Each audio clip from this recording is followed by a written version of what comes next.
Niners beat the Rams 24-9. Current score today on PFT Live, Technology 42, Sims 0. We're still working on getting Christopher maybe to a new location, an undisclosed location from which there will be a functioning microphone. We will continue to work aggressively. And when I say we, I don't mean me.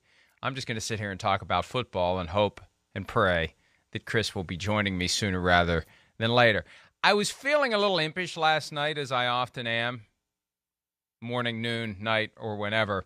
And I was going to tweet near the end of the game, Sean McVay post-game press conference in a loud voice the entire time.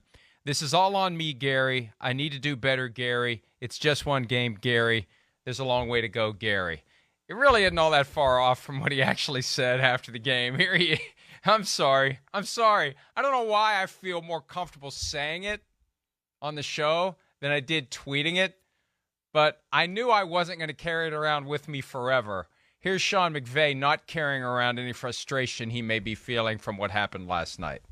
The story of the night from an offensive perspective was, self-inflicted wounds, just above the neck errors where we're not doing the things that we're capable of, and I expect us to be better than that. Yeah, I'm not going to make any excuses. We've got to play better. The things that we didn't do to execute, you don't take away any credit from the 49ers, Jordan.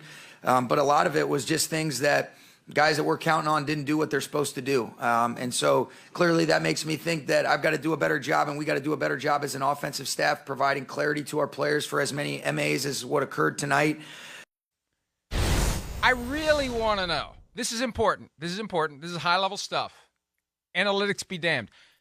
At what point in Sean McVay's life did the light bulb go off that the key to success is name repetition?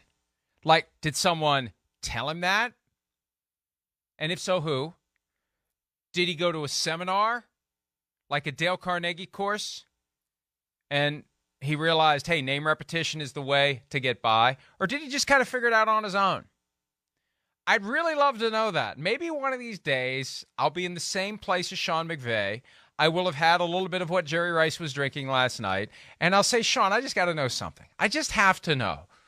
When, how, and where did you decide that you were going to interact with other human beings in a manner that results in you repeating their names all the time because you know that makes them feel good about you? Because that's what it is. That's what it is. It's a game. And that's fine. He cares enough to make people feel good. So I can't fault him for it. But it is a thing, and it is something that he's learned, and it's something that he does, and it's something that he realizes will be more likely to make people like him than dislike him. Unlike what I'm doing now, which is going to make the person who is the subject of this conversation more likely to dislike me, but we're very real and authentic here, and we just tell you what is really going on. And I think most of us have figured it out because we hear it all the time. But he only had one Jordan there. I assume that was Jordan Rodriguez of The Athletic instead of Gary Klein of the LA Times. So only one in that clip. He's off a little bit because they lost last night. When they win, I wonder if they've done a study. When they win, is there more name repetition than when they lose? I'm sure they don't want to repeat what happened last night. As McVay said, too many self-inflicted wounds on themselves. 32 for 48 was Matthew Stafford with 254 yards passing, an interception, and a fumble. That pick six was deadly. 16 sacks so far this season. Leading the league, Stafford is with 6 interceptions. And in the fourth quarter, you don't get back to the Super Bowl with this.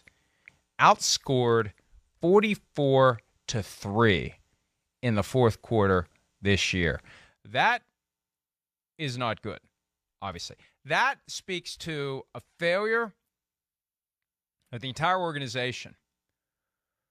Yeah, we've seen it for years. I remember it started back in the 70s.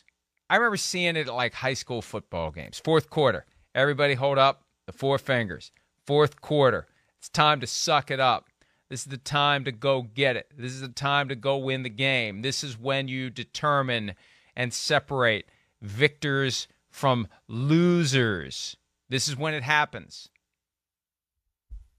The Rams are outscored 44-3 in 4 games this year in the fourth quarter. So how'd they win 2 games?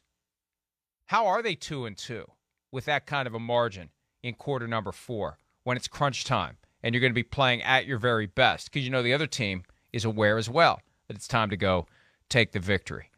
Hi, it's Mike Florio. Thanks for watching PFT on YouTube. Hit subscribe for the latest news and analysis from Pro Football Talk.